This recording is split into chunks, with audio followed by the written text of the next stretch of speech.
guys, what's up? It's me Jaytee and welcome back to my channel. So for today's video, I'll be teaching you another song to play on the ukulele. And isa ito sa mga highly requested na songs dito sa channel ko, and it's Kabilang Buhay ng Bandang Lapis. So, before we start the tutorial, mag-shoutout muna tayo. So, shoutout kay Wendy Chua, Ivy Lyra Garcia, Jana Camille Cristobal, Lawrence Hulaton, Precious Ruth Latorre, Althea Balsi, Dave Neil Velvez, Marian Cervantes, Sofia Bunjogan, and lastly, shout out kay Kashmir Chase Ramos. And maraming salamat po sa inyong lahat. And for today's tutorial, I'll be using my XIMU ukulele from Clifton Guitars. And if you're interested with this ukulele, then you may check out the purchase link on the description box below. Now, in order to achieve the original key or the original pitch of the song, now you need to have a ukulele capo, and you will clip it on the second fret of your ukulele. Ayan. And you need to learn 5 chords on the ukulele. Now, the first chord that you need to learn is the chord of B minor 7. So you just have to bar the entire second fret using your index finger or your middle finger. So this is B minor 7. Okay? And the next chord is the chord of A. So index finger and middle finger on the G string second fret.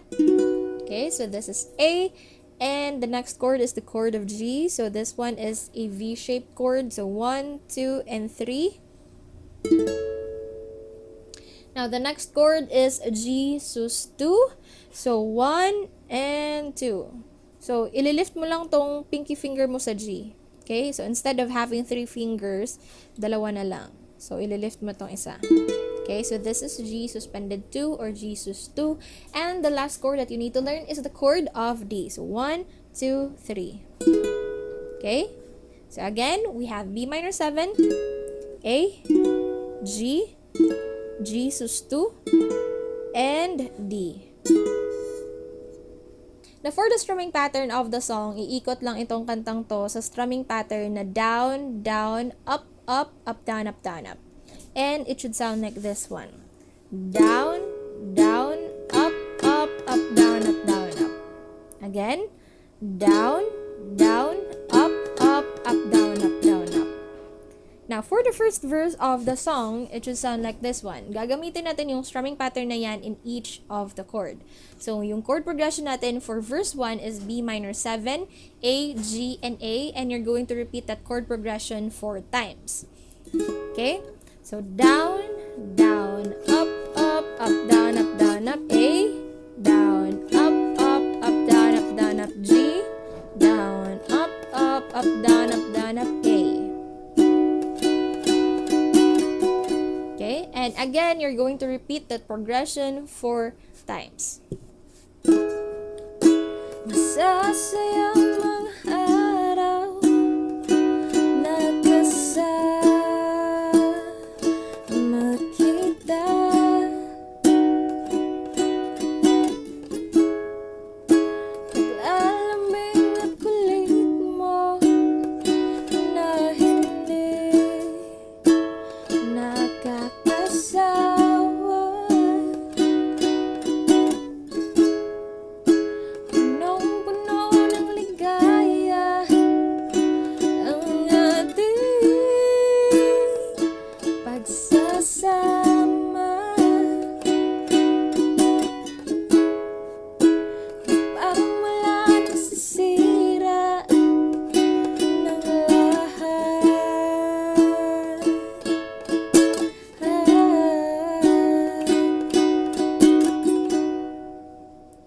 That's for the verse 1.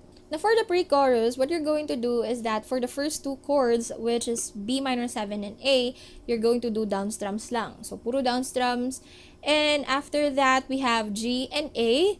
So, pagdating mo sa G and A, you're going to do the first strumming pattern, which is down, down, up, up, up, down, up, down, up. Now, it should sound like this one. B minor 7 and A, down strum. Bakit ba dumating? Ayan, puro down strum. Down, down, down, down, and down, down, down, and down. Ang oras, pagdating natin sa oras, we have G and A. So again, you're going to do the first strumming pattern. Ang oras na ito then after that one, balik ka na naman. Nabalitaan ko na wala ka na.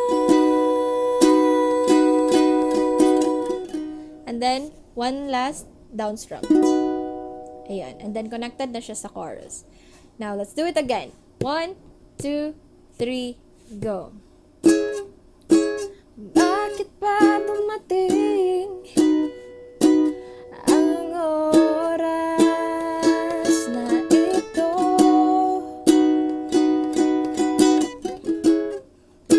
Nabalitaan ko na wala ka na.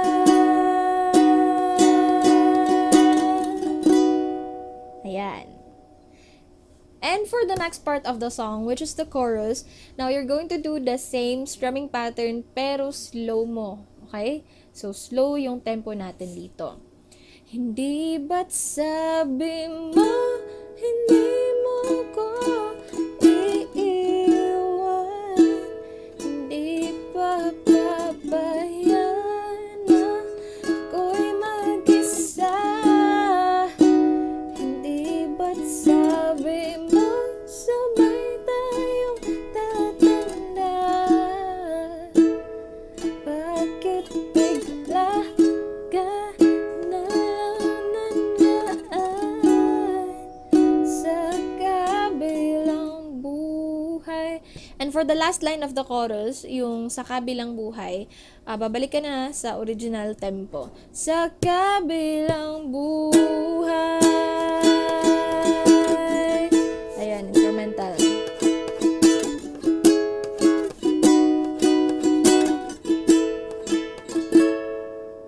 Tapos, verse 2 ulit. Okay? Now, for the next part of the song, which is the verse 2, now you're going to do the same thing with what we did with the verse 1, in which the same chord progression, it's B minor 7, A, G, A, and yung chord, no, yung strumming pattern natin is down, down, up, up, up, down, up, down, up. Okay? So, it should sound like this one. Paano na ang lahat? Paano na ako? Tayo.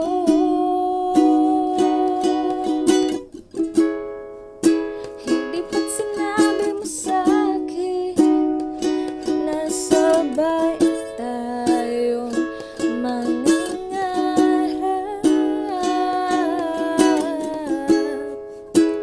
Bakit bigla kang luminsan nang hindi man lang nagpaalam? And then after that one, pre-chorus. Now we're going to do the same thing sa first pre-chorus. Isang malamig na hangin, down strums lahat, lumaka. Pagdating dito, same strumming pattern. Yumakap sa akin. Down, down. Parang isang pahiwatig na magpapaalam ka na.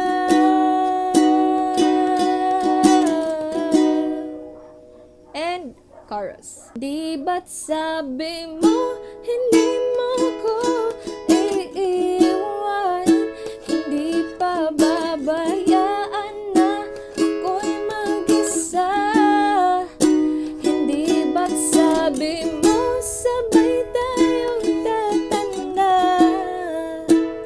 Bakit bigla ka na lang nandaan sa kabilang buhay?